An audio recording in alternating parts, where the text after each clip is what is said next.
Well, the fastest way to lose an enterprise deal that is to pitch into the wrong power structure. Now, it happens every day. Sellers, they walk in, they target the budget owner, and they walk out thinking they nailed it. Well, but the real buying power wasn't even in that room. So here's what most sellers miss. There is a difference between a cost center and a power center. So the cost centers protect the spend. They are operational, they care about the budget, the processes, and they want to minimize that risk. Whereas the power centers, on the other hand, they shape the outcomes. They drive the strategy, they override, they redirect, and they decide what actually gets funded. So when you get an introduction to the IT department, well, they got a budget, they love your pitch. But if they were to report to the operations, then the operations is going to protect the spends. Well, meanwhile, the revenue team or the CEO office, they've got a different agenda. Well, you never map the gap.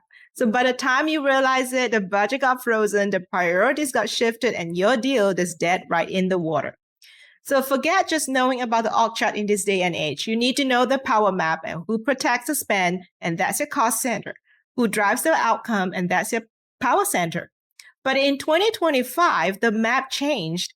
AI drives new outcomes, but also new risks. Well, suddenly the legal, the compliance, and even the board, they aren't just protecting the budget anymore. They're protecting the company's reputation, the liability, and also its survival.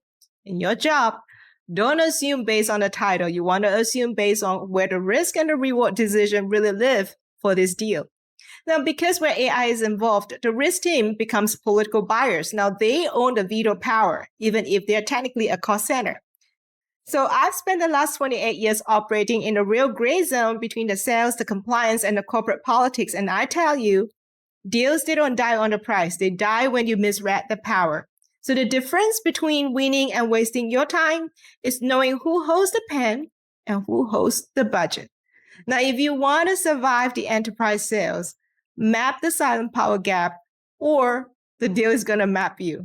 So here's a quick reality check. Every company structure plays out differently. Now, this isn't theory, but it's not a one-size-fits-all either. So you map the real power, not just a title, or you're going to get stuck chasing the polite meetings that goes nowhere.